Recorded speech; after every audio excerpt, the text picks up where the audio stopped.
Hi, everyone. Thank you so much for joining us this evening. We're really happy you made time to join us today, wherever you are in the world. We thought while we're still waiting for people to come in and filter in tonight, we would get started with a little Zoom poll just to find out more about who else is in the room together with us.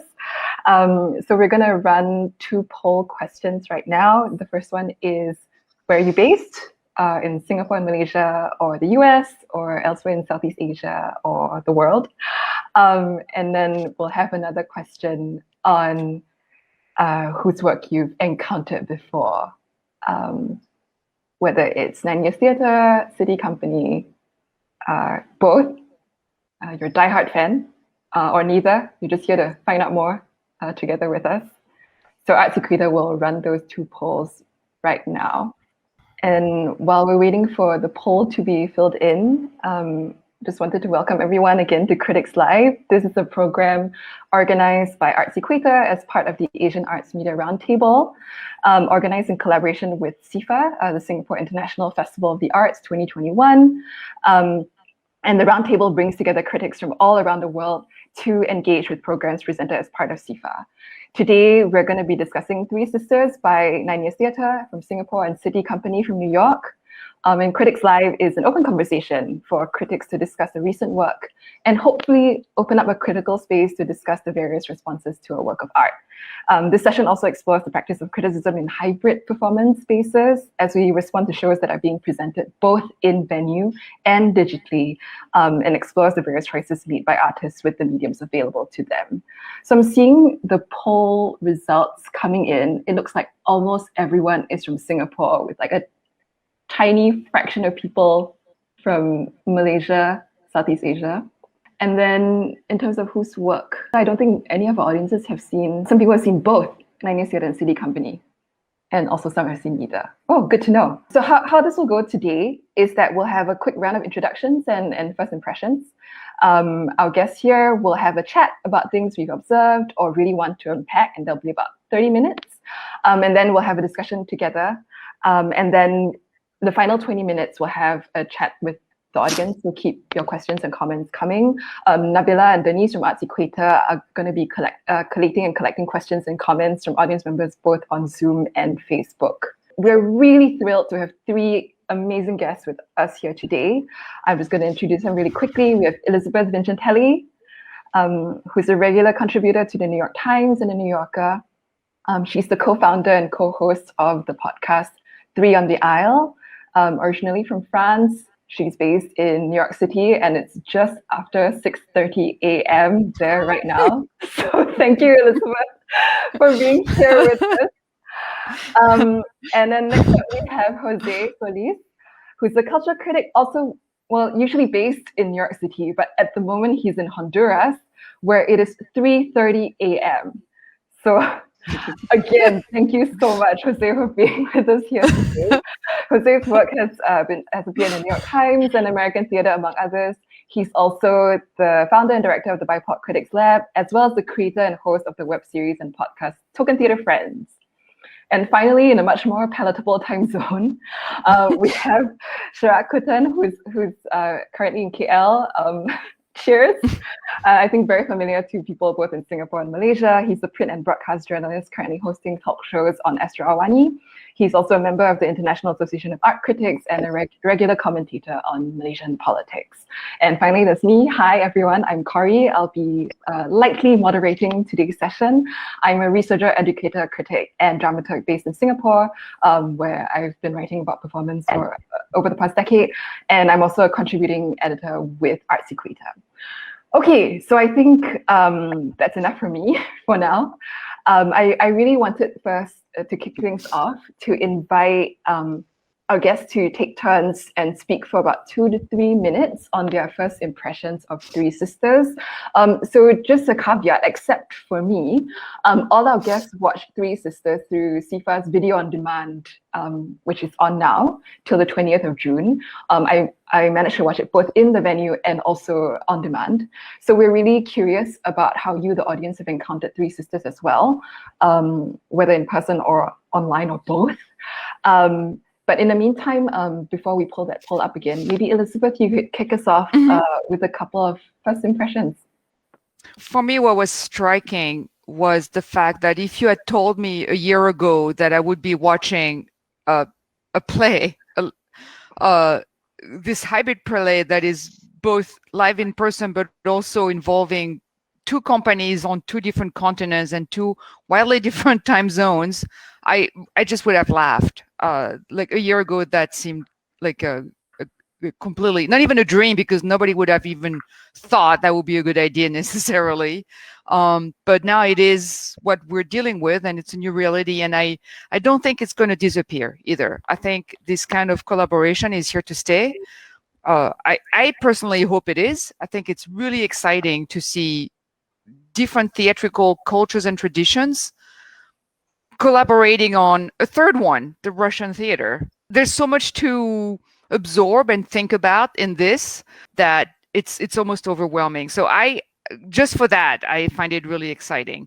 And my second impression was that it's a really interesting reading on the play, if we're going to go into the more specific thing about the show, because what they're trying to do is, yes, it's being inside a character's head. And I thought that was a very interesting effort to do that. Not sure it always worked, but I always love when companies are trying to do something that's very ambitious and also a little abstract, because it's inviting the audience to come along for the experience and say, okay, well, this is what we're going to do. And it's not easy, and it's not the way it's traditionally done, but we're going to make you think about what this play means and what these characters think, and how can we get into their head. And it's an interesting way to look at the psychology of characters by playing off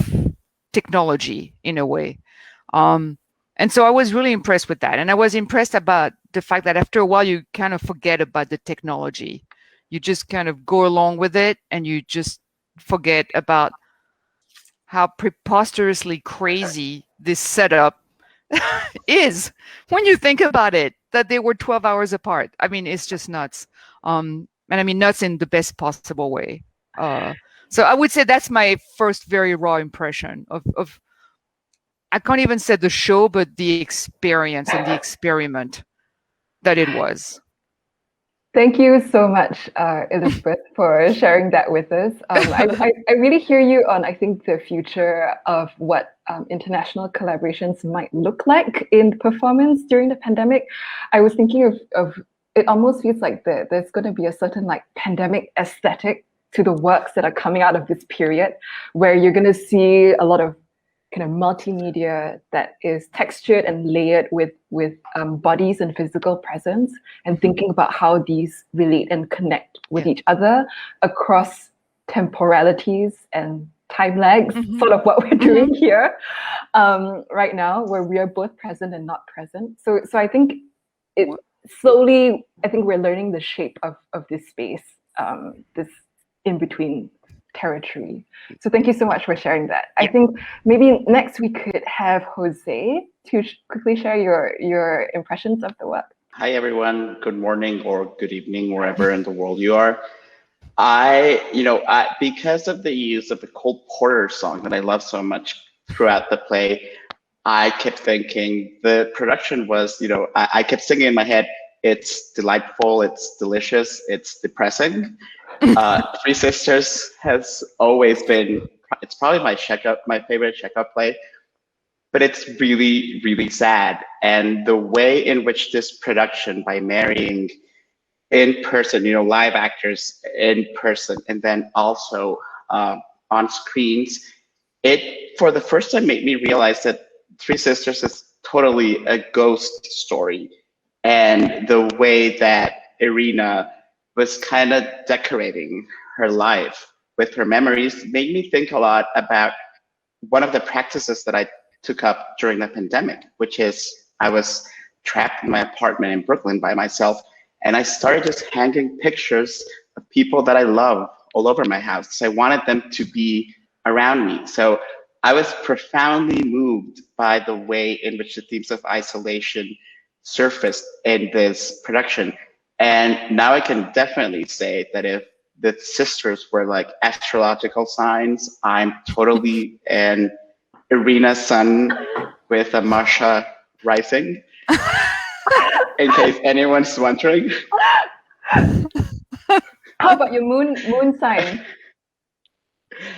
My moon sign, I still have to figure that out. Like, I don't want to go with Olga. I'm probably also like a moon Irina, because I found the practices that Irina was doing as a memory play in the production so akin to what I was doing during my own life during the pandemic.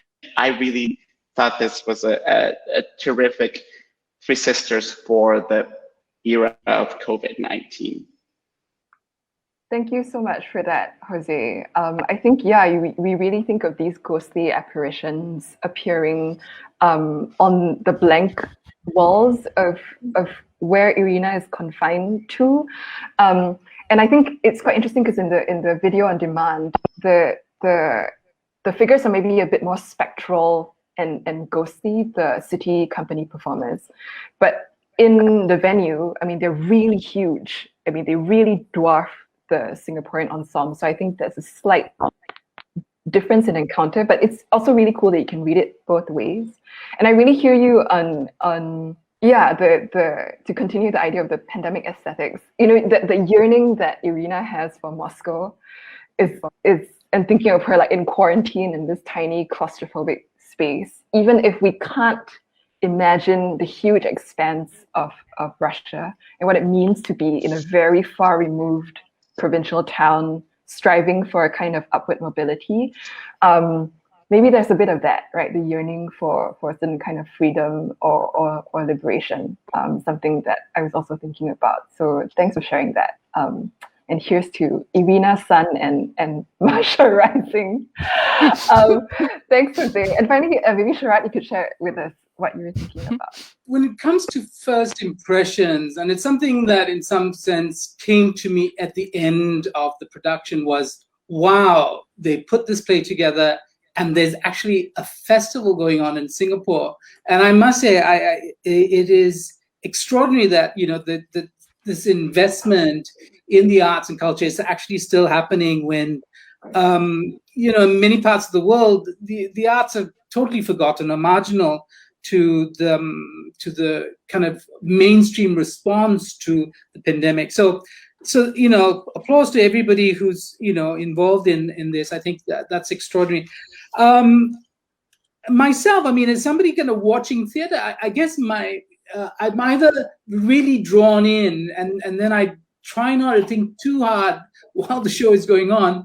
But it's very difficult when you're sitting in your study and you're looking at your, you know, Mac computer. And I at one point I did think, oh, what if I was in the audience, this is going to look very different to me. I knew that, but very soon that fell away and I was just thinking about the characters and what they were saying. So I took a lot of notes, and I think my response is largely kind of directed by what I was seeing in the characters. And I asked myself several questions. I mean, one is, you know, why Chekhov? Why Three Sisters? Why now, right? What does this play, how does this play speak to us at this point in time? And, you know, there's so many issues that we can go through, you know, the themes that came out, the women, obviously, but I think also the men. I think as an older man myself, I think very deeply about how men experience the world, how they struggle with their masculinity as they age.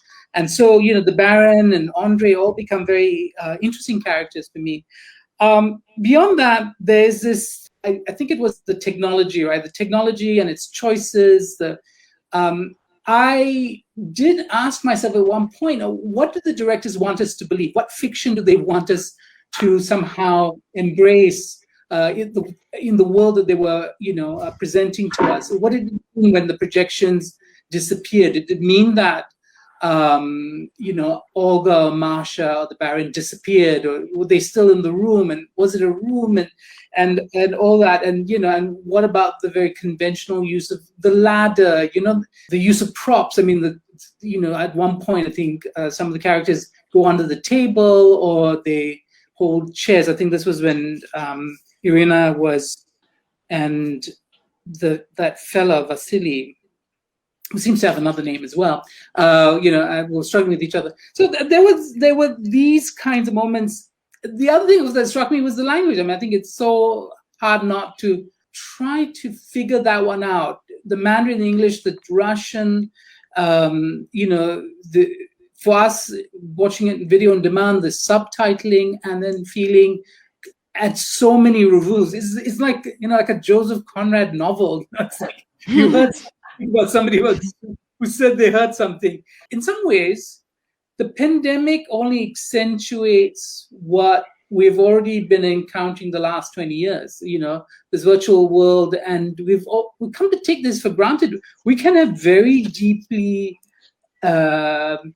emotional connections through all these technologies, past all these interfaces. It doesn't really, I think the question of an authentic experience no longer, I think, applies to these different technologies. And finally, to Corrie's question of the pandemic aesthetic, I would say pixelation and buffering. I think that was, that is for me, because initially there was a lot of Irina skipping, and she wasn't skipping like a little girl. She was skipping like, something buffering in the system.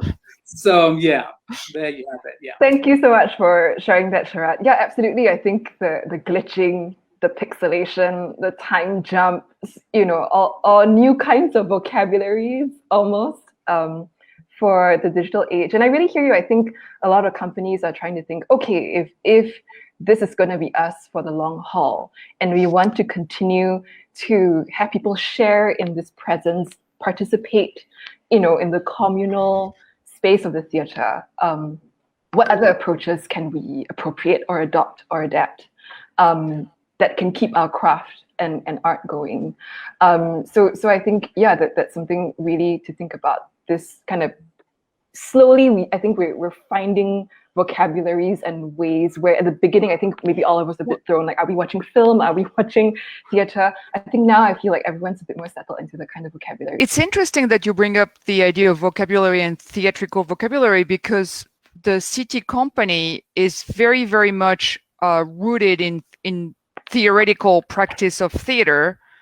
And it is a fairly rare, I would say, approach in the United States to be so rooted in theory. And they use this method called viewpoints, where they incorporate space, time. And I think now they can add to that this cybernetic space, to this list of viewpoints that they have, that this digital space, in addition to the physical space. And for a theoretical company like they are, and I believe 9 years, as they've studied, they've worked together before this show, they've been longtime collaborators, or I believe it's very appropriate for this show to come from this company.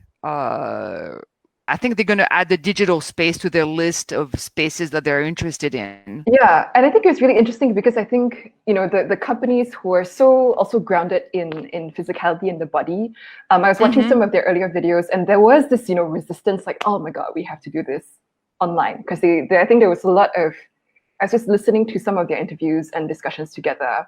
And there's such a deep longing, right, for like, we want to breathe together. We want to be together on a cellular level. A lot of these very tactile phrases come up.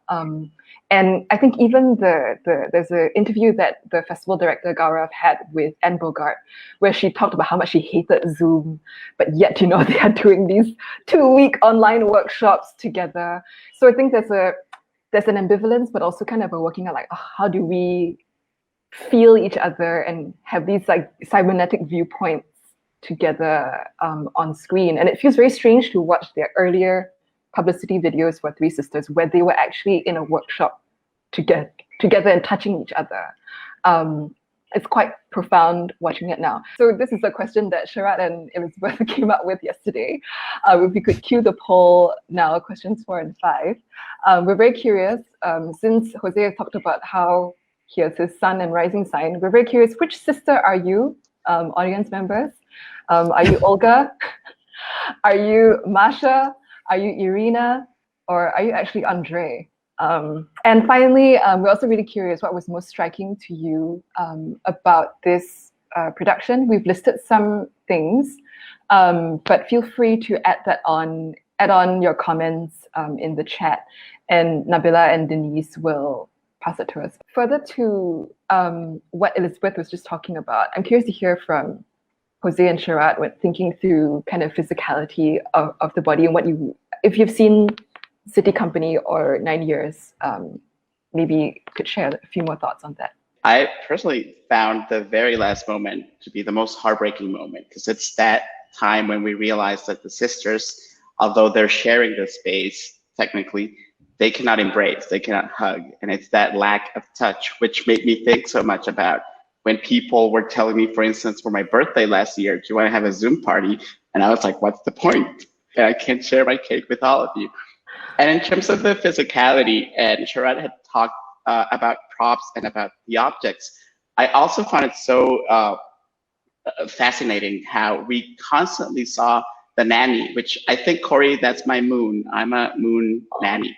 So we saw the nanny constantly coming and pushing this little cart. And not only would she use it to move characters and sometimes enter characters in the scene, but also we saw at some point, I remember that the cart was filled with dirt and I believe a shovel. And it really made me think so much about how this one character that the play doesn't necessarily pay a lot of attention to is basically carrying the sisters and Andre and the entire structure of what the lives of these people are.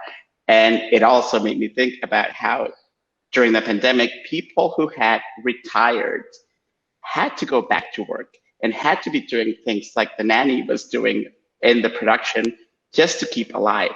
And it just broke my heart to see that we saw the way in which elderly people are constantly and often dismissed, especially like in American society, and just set aside, but how they're still, you know, the nanny, for instance, isn't a ghost. She's there with the actors. So that's just something that really touched me and something that I just wanted to bring up. Thank you so much for sharing that, Jose. Sharaad, yes. Yeah, I mean, Jose, you bring up a really important point, and I think in my own thinking about the play, I undervalue the nanny and her role and the meaning that she has, except in one regard, because there's a through line with about work, and there is a point in which Olga berates Natasha for being cruel, saying, nanny, you know, what is this nanny for? Why don't you just put her out of pasture? She's not doing it, she's sitting down. And Olga is, I think, appalled by how crass, and I think Natasha is, you know, how vulgar her sensibilities are. And it might actually come from oddly enough, Olga's position might be one to do with the dying world, the world of you know, the serfs and the obligations that the lords and masters might have towards their serfs, right? Whereas Natasha's might be much more the attitudes of the rising bourgeoisie, who, you know, for whom, yeah, you are worthless if you don't do any work. I mean, whatever you did in the past, you can work for, you know, Tesco or one of these big supermarkets in the US for 40 years, and then, you know, when you're not useful, you can go away and die. I mean, basically.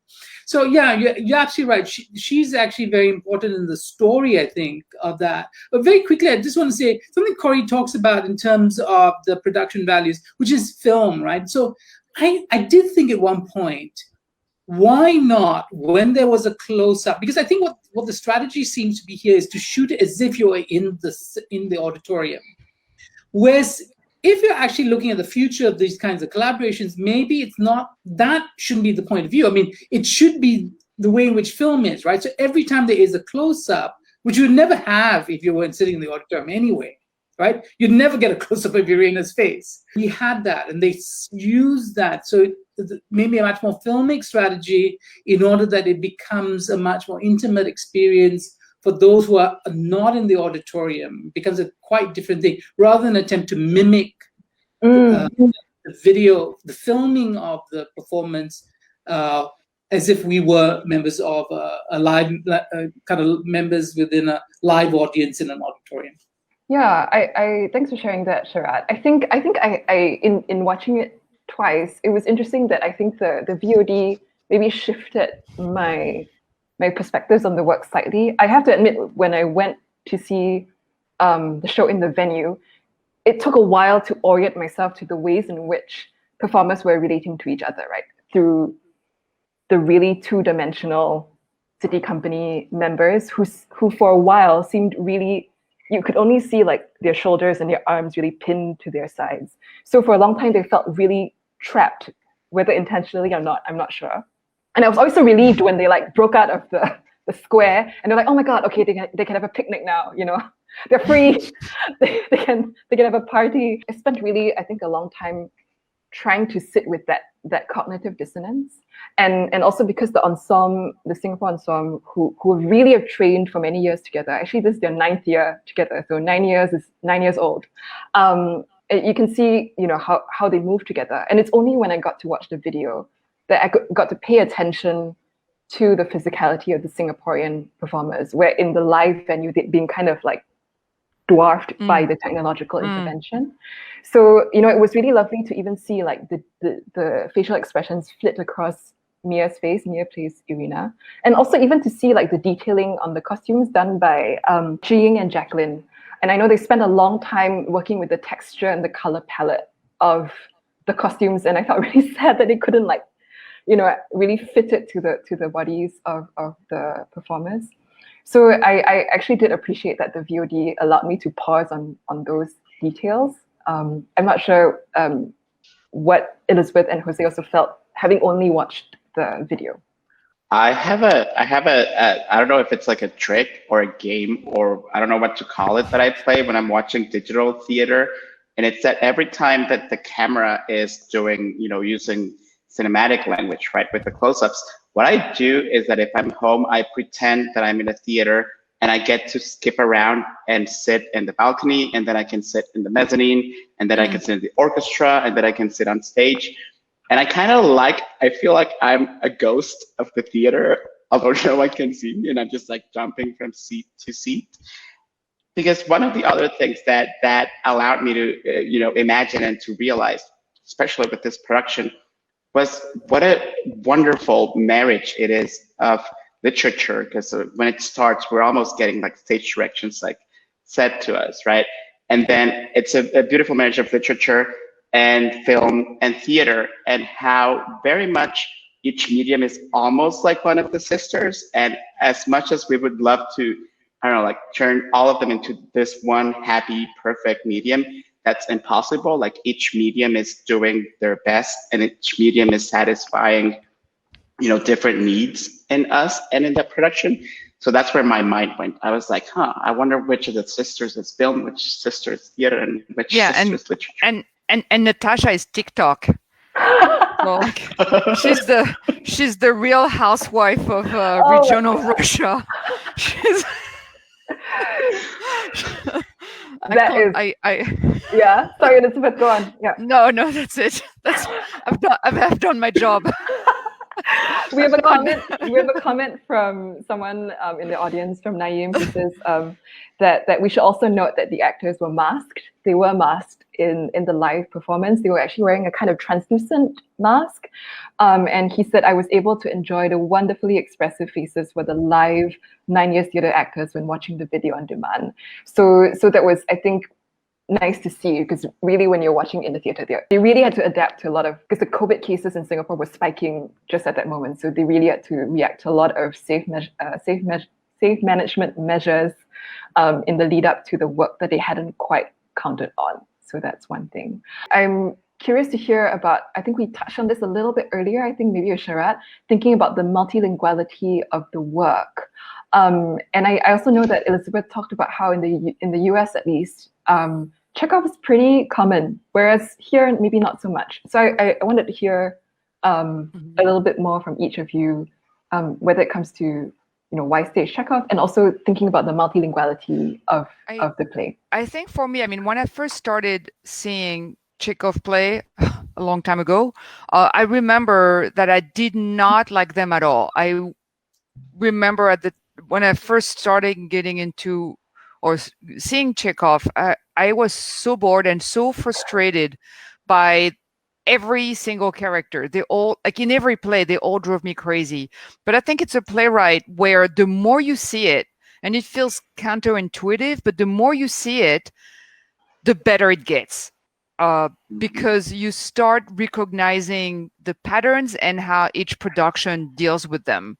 And what we think of now as cliches or archetypes, like you could think, oh, the sisters, each one is an archetype, but they're not at all. They're not. They're really very carefully shaded characters. And every production adds to this sense of this great work that's being, and it's really is a playwright that the more I've seen, the more I love it. Whereas the reverse has been true of some playwright where you feel, oh, that's it. There's not that much going on. So the more you see it, there's just not that much to explore. But with him, every time, and I've seen so many, you can do it in a classic style. You can do it in a experimental style. I've seen Three Sisters with all male casts. You can do almost anything you want with it, and it always works. And even when it doesn't work, it's interesting to see how it fails. And there's very, very few playwrights like this. And so I was really curious watching this experiment that we're all part of, is how the Singapore audience reacted to it. Like, what I'm just trying to hear what people thought of it and how they reacted to it and what they took out of it. How is that registering this seemingly very foreign world? Speaking of it's which, fascinating. I think we actually do have a question from Singaporean audience member. This is from Max. He says, my biggest question or my problem about my experience of the play is thinking about the relationship between the performance on site and the filmed presentation projected on the wall. So I think similarly, it was hard for him to reconcile between these ghostly projections or apparitions and also people on site. So that's something Max shared. And then, okay, and we have another, I guess, question/comment from Wei Liang. He says, beyond the practicalities of not being able to travel to Singapore for the show, so this is for the three of you, what did you feel about having the pre-recorded projections of the SITI actors beamed in and how that contributed to the interpretation of Three Sisters? For me, the characters played by the SITI actors made it feel like they were ghosts that had already been through what Irina was about to go through, and that they were in Irina's headspace as guardian figures that actually exacerbated the overall sense of fatalism for me. I guess I would start by asking Max, hi Max, when you go to a museum, for instance, or when you go to a gallery, haven't you ever at least, like maybe silently, or I don't know if you do it out loud, haven't you had conversations with the pieces that you're watching? Because I have to confess that I'm guilty of I had a terrible crush on this Titian painting, and I would go to the Frick Gallery in New York at least once a month to just say hi to my boyfriend who had died like 5 centuries before. And I would imagine conversations with this painting. And I wonder for Max, if you can imagine something like that. Also, almost like if we were living in like a sci-fi world and you could project your memories and your dreams straight from your head and your brain onto a wall, what would they look like? Because something that's also interesting about what the play does is that one of the sisters is a Caucasian actor. She's a white actor. And it makes me think a lot about the way in which we remember. And, do we remember accurately? Is our memory trustworthy? Can we really rely on the things that we remember and how we remember them? And that game of what to keep and what to get rid of, especially again during the pandemic, when a lot of us, I think, have been doing a lot of spiritual and emotional cleansing of so many sorts. Like, what do we want to keep and what do I want to treasure? And then I imagine that, and then I imagine what would I project on my walls in terms of the things that I want to remember, even if I remember them wrongly. Thank you so much for that, Jose. I think that's really lovely. Thinking about, what you're going to, I think mount sounds like a wrong word, like frame maybe, on the walls of your mind. Sharaad or Elisabeth, any other responses? Very quickly, I would say that, I think part of the problem was the high level of pixelation that I found, I don't know if it was my computer, my internet, speeds, whatever it was, but what I relied on is the voice, and the voice was, and when I think about it, right, depending on where you sit in a theater, whether you buy the expensive seats or the cheap seats, and you're in the rafters or you're, stage, you have a very different relationship to the face of the actor, and you fill in the blanks, right, and so things like the voice, I think, become extraordinarily important in theater, and the ability of the actors to project right to the back of the room, so that even if you see them as, in a different scale because of your particular position in the auditorium, you still feel them because their voice is so powerful. Having said that, it really opens up another huge issue around language and accents again. But I think many of us, the last 20, 30 years, where there have been so many experiments, kind of multicultural productions of the Mahabharata by, Peter Brooks, so that you listen to different accents, all inhabiting a, mythological Indian world, Indic world, like to get away from a kind of racialized sense of Indianness. And I think we all come to accept. Marsha sounds, I don't know, was she Japanese? Right, and she sounded like a lot of computerized voices. I think, I don't know why I thought that, but her speech, her English speech, really is kind of interestingly robotic, but still evocative, and so that's where I was. For me, that's how I kind of accepted the experience and took on board what she was saying, rather than being fixated by her accent, how she said it, the intonation, whatever. Yeah. I think that's quite interesting. I think that really actually is a nice segue to maybe what I was talking about multilingualism earlier. I think I'm curious to hear maybe from Elisabeth and Jose about experiences of encountering multilingual work in the US, because it's really common in Singapore and Malaysia, and multilingualism is quite well interrogated, right? You also will have people speaking 5 or 6 different languages in a work, and also questioning hegemonies of language, dominances of certain languages. So we're quite used to that and very used to seeing subtitles. So this was interesting for me because it didn't feel like that kind of lineage of multilingualism that we've explored in Singapore. It felt like maybe something else. I'm reminded of like Ong King Sen's Desdemona, where you have different people from different countries in Southeast Asia, and someone will speak Javanese to someone else, and that person will respond in Japanese, and they will just understand each other kind of miraculously, and that's kind of understood. But there were a few moments in Three Sisters where there's a bit of that incommensurability of language, where I think the Baron is like, Irina, and then she says, Shema, which is what? And he says, Irina, and she's like, Shema? And it feels like they're having this crossed wires moment. So I was just thinking about those during the play. I think, Elisabeth, you had a comment.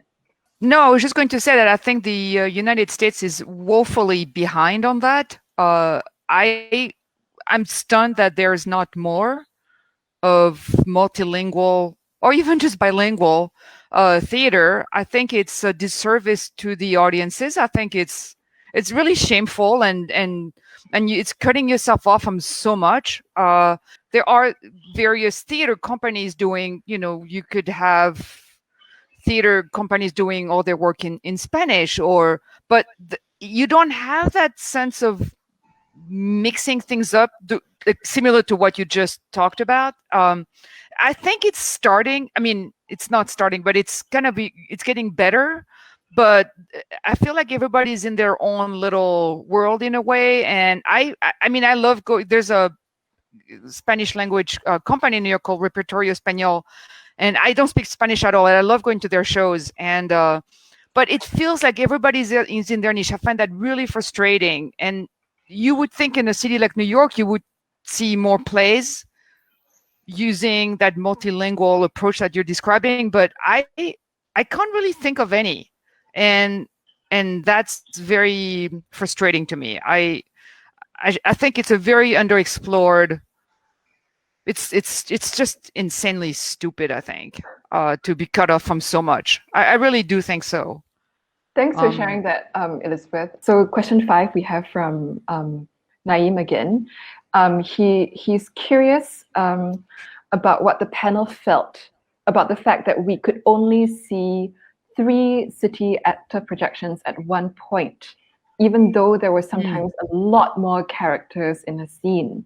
And he found this personally a little bit kind of confusing and frustrating because you don't really know who's entered a scene or were they there all along. And he felt personally if the experience could maybe have been more coherent or emotionally powerful if we could see all the cast members at one point. I'll just say something very, very quickly. I think it's a new thing now with digital theater where we really need the directors have to figure out how to work together. You have the director doing the physical staging, and then you have the director handling the video, the stream and editing and deciding what to show. And so now we're in a situation where digital theater needs to have 2 directors working together and deciding what to show. That's a very new thing, obviously, new as in the past year. And that's something that I think will get better as we move forward. Can I add to that? Naeem, I had the exact same question in my mind. When the projection left the wall, did it mean the person had exited the room or were they still there? But, I tried not to be too troubled by these things. I mean, it's like you just think, okay, does it work? Does it make sense? I mean, does it sound like the person is still in that conversation, right? Fyodor comes in. I mean, you remember that Fyodor moment where he is Skype, right? The Skype sound. And you think, what? So in a theater setting, what was he? Would he be walking through the door? Did he call? Was there a phone in the drawing room? But yeah, I don't know, yeah. Thanks for sharing that, Sharaad. Anyway, Jose or Elisabeth, did you have any responses to Naeem? Yeah, I guess what I would say is going back to what I was talking about earlier, like if we think of this version of Three Sisters as a memory play, and you're talking, Naeem, about being confused and frustrated, don't you kind of feel like that when you're unable as a human being to remember or to have all the people that you love, that you have lost? So I would try to what we have is what we get is what we have in the production. So I would say to Naeem, those feelings of frustration and confusion, maybe that's what it was meant to do for you all along. So try to think and sit with that a little bit. It's like super uncomfortable. Like I said, I try to hang people that I love, not, what I mean, like frame them everywhere, and it's impossible. We're human beings. So I would just think a little bit about that. Yeah, thanks for sharing, Jose. I'm also thinking, I guess there are a couple levels at work here. So I suppose, for people who might find the names confusing and how their names are, how people are related to each other in this kind of tree of familial and kinship relationships, especially with all the Russian patronymics and last names, I think it can be a bit overwhelming to kind of sort out, okay, who's having an affair with whom? Do I need to know that for the narrative climax of this story? Will I miss out if I don't understand the relationships that they have between each other? So I think, for some people, it's okay, like, all right, we're gonna look at this, as you said, absolutely, as a memory play where things fade in and out. I'm really okay to think about this as a philosophical musing on loss, on claustrophobia, on memory. But I think maybe others might struggle with I do want to know who's sleeping with who. Behind his back. Elisabeth, yes.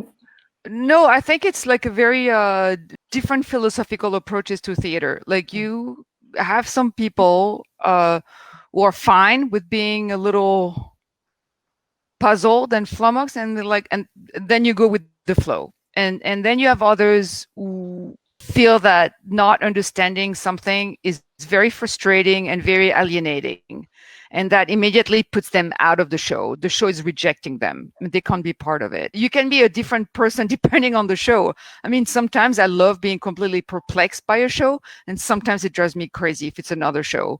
So that's a very subjective thing. You're not the same person all the time. In this particular case, I would say sometimes I wasn't sure at all what was going on. But my response was like, okay, let's see what they're doing. Let's see where they're going with this. And also something that looks visually good it goes a long way for me. If something looks good, I tend to be very forgiving, and I thought that show looked really good. Speaking of, sorry, Elizabeth, speaking of the show looking good, we have another comment from Shu. She says that aside from the actors being trapped in the box in those moments, I thought that the use of the screen was really beautiful and refreshing, because she thinks that 9 Years Theatre rarely uses multimedia, if ever. So it was really lovely, she thought, to see these carefully crafted stage pictures silhouetted against the more abstract multimedia. I think we had the birds, we had the snow, we had the birch forest. And she said that one scene of Masha and Virginian shadows dancing, the scene where Irina swings the bulb and it casts kind of swirling shadows on the wall. She says those were the moments of screen and stage interplay that I found very precious about this production, and blur the line between the digital and the physical. So that's someone who's kind of echoing what Elizabeth was talking about in terms of the aesthetics of the work. I want to push back a little bit on what Elizabeth said, right? Not to defend multiculturalism or monolingualism, but I do, and because it's wonderful when you can quote a character in a play, and I thought I'll do that because I've done it in our pre-discussions, is Masha saying, because I think Irina said to speak so many languages, and even Italian, I think Andre says it, and Masha's, because Masha's obviously the intellectual, in so many ways. She says, "Oh, this is a silly affectation," and I wonder if, if we take Masha seriously, right? That in many ways, theater does not have to mimic the real world in its polyglot nature, right? But it is in the creation of some sort of empathy for the very different experiences of people, sometimes expressed linguistically, and in language, not always, right? Sometimes it's cultural, it's in their class positions and such. That's more important for a theater. If a theater cannot represent that gamut of experiences, then I think it's doing poorly, rather than just the language. Because I think what happens is that we have this over aestheticization of the multilingual sound, right? So it's like, oh, the Japanese and it's so beautiful and they're different. But and then we get fixated by those gestures rather than the substance. I mean, that would be my pushback. Though I completely respect your position in terms of agriculture. I'm not sure. I'm not there. I don't think it's a one size fits all. I'm not saying this should be the case for every show. I'm just saying that in some cases, it's very frustrating that, for instance, there's not more plays. I'll just talk about a very specific thing. I find it very frustrating that there are not more plays reflecting the fact that New York, or in some neighborhoods at least, or some, among some people, is very multilingual. I mean, I'm French, and with my friend, we speak this Frenglish, and we just go from one to the other all the time. And I'm sure, Jose, you're in a similar case. You just kind of go between languages, and the theater here does not reflect that at all, because a lot of the American theater is very naturalistic. So there is a kind of idea of realism up to a point. That's the thing, up to a point. So I'm not saying everything has to be like in 5 languages, and yes, I absolutely agree it can be an effect, but I think in some cases, when appropriate, I feel like it's a tool, and it's just a reflection of who we are that is just not there in New York theater. I'm definitely not saying, oh my God, we have to have Shakespeare in 5 different languages. That's not that, but I just think it's a blind spot, I think, for New York theater.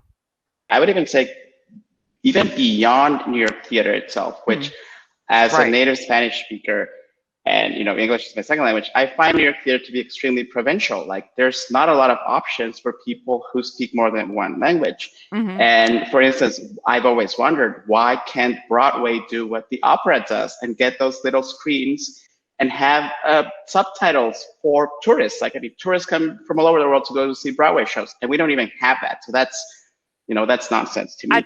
At Phantom of the Opera, you can get a headset with a translation in like 6 or 7 different languages.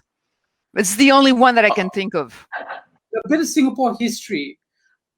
Ko Pa Koon's Mama Looking for Her Cat. This is in Singapore. I went to the production, and it had a lot of Chinese dialects. So these were, I mean, well, how do you describe a Chinese dialect? I mean, these are not necessarily mutually understandable languages, right, between Mandarin and all that.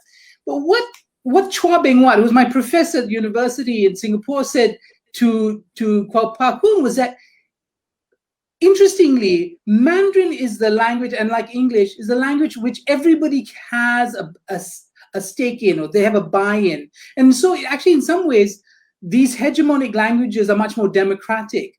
Whereas if you use those specific languages, you're really caught within those group identity, that small community of those people who share the language. And so, so he really, I mean, this is a curveball in the cultural politics of Singapore. I don't know how many people remember this, but Mama Looking for a Cat was really quite a phenomenal attempt to push back against hegemonic theater and language practices in Singapore. Yeah, maybe just to add on to give some context for what Sharaad is sharing. So in 1988, Ko Pa Koon, who's kind of like a really big figure in contemporary Singaporean and Malaysian theatre, he I think was deeply sorrowful about the Speak English campaign, the Speak Mandarin campaigns that were taking place, and kind of erasing a lot of rich dialects in Singapore, to be replaced by these two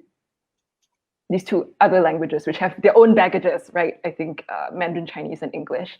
And so it was kind of this kind of longing for a more polyglot past that was quickly being erased. But I think what's interesting, speaking of multilinguality, is that here we see those two languages, which is English and Mandarin Chinese.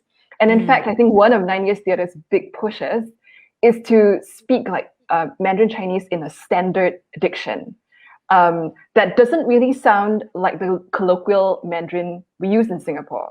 The accent is very different. Like Elisabeth was saying, in New York, you have a lot more vernacular colloquialisms that really, so the kind of Mandarin they're speaking on stage in this production is very far removed from what we would use on a daily basis. So that's, I think, also another question about multilinguality and the vernacular and the everyday, and what standards are imposed on this kind of language. How should we speak this kind of language? What is appropriate? What is appropriate for the stage? And so it's interesting to think of that also as within that kind of training, just to give some context to the discussion. Theater is a very key part of the cultural discourse, which obviously I think we all here think so. It's a very important question. And then, yes, do we use surtitles? And that's one of the things actually that digital theater has made a lot easier, because I've watched a lot more theater in Spanish in the past year, because it's very easy to have surtitles now.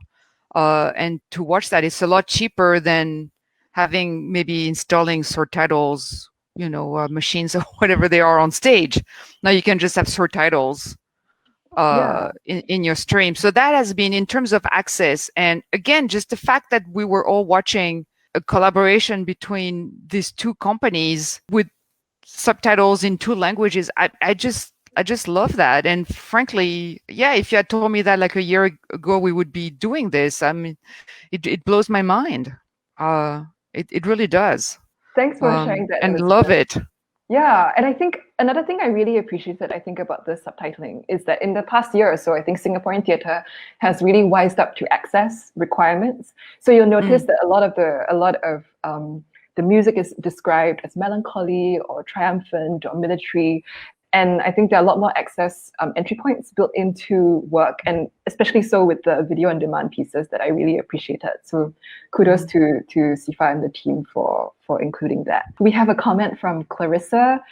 She says, thanks Elisabeth and Jose for sharing your love for Chekhov. It's my first time watching a Chekhov play. I've seen and read much more Ibsen, which I love. And I experienced some of that profound irritation that Elisabeth, you spoke of when you first watched Chekhov. In the course of the play, the characters grew on me, though. What you've shared is an incentive to journey deeper into Chekhov's world. I would highly recommend that Chekhov OS play that I was mentioning offline, because if you are into Chekhov or starting to get into Chekhov, it is a very funny streaming play. The concept is that the Chekhov universe is this kind of fixed universe, and the characters feel really stuck in it because they would like to go to Moscow for a change. They would like to not have to argue about that cherry orchard for a change. They would love, it's very funny. So I highly recommend it. Yeah, it's called Chekhov OS. I think it's free too. So you can really watch it from anywhere. Although they are live, it's live, so you will have to make sure that you watch at the right time. But for anybody interested in Chekhov, it's very entertaining and very affectionate, but it does make fun of the fact that they're all stuck in there. They feel so stuck. Thank you so much. I mean, this has been an incredible conversation. I'm really sad that we have to wrap up soon because we've already gone 7 minutes past, but really grateful for all the comments and questions that have come in from the audience. I think we really enjoyed also not just hearing questions, but also your reactions to the work and how you've made sense of the piece together with us. I mean, the four of us are also equally kind of figuring out our own reads of the work and coming in from very different entry points. I'm really, really grateful to everyone who's joined us here today. I noticed the sun has risen where Jose is, and we can see through the dark window. So we're really glad that, through glitches, pixelation, time lags, and the whole of Zoom crashing, we managed to maintain a conversation between the four of us. This will be kept on Facebook for posterity. Do have a listen. Three Sisters is still available on SIFA on demand from now till 20th of June 2021, and you can check out the SIFA website for details. I think really what we've had here in this conversation today is really four of us making sense of what is this new world that we inhabit? What new sets of vocabularies are we bringing to it? And also, what can the theater ecologies of the US, of Honduras, Singapore, Malaysia, what is it like when we all kind of rub up against each other? And the contexts are so different. And so I think it's really lovely that a single play that ordinarily, a few of us would never have been able to watch could kind of bring us together and have this discussion here today. And also think about Chekhov, and the pandemic through a performance lens that's quite new to all of us. So I'm really grateful to everyone for being here. ArtsEquator would also like to thank the Arts House and SIFA for inviting us to be part of the program through the Asian Arts Media Roundtable. We have 2 more Critics Live sessions coming up. One is the Year of No Return, that was by The Necessary Stage, that's coming up on 9th June. And then we also have a discussion of Oiwa by the Finger Players, The Ghost of Yotsuya, on 12th June. And you can visit the Asian Arts Media Roundtable website for more details. Finally, we also really wanted to say a huge thank you to Nabila and Denise, who have been managing all the audience questions and comments, doing kind of curation and facilitation behind the scenes, to Agni for translating them, and to KK, who's our secret puppet master, who's been supervising all the tech magic that goes into getting us to look this way. So thank you so much. Thank you to Elisabeth, Jose, Sharaad for joining us. This has been Critics Live. Thank you so much, everyone. Have a really good night.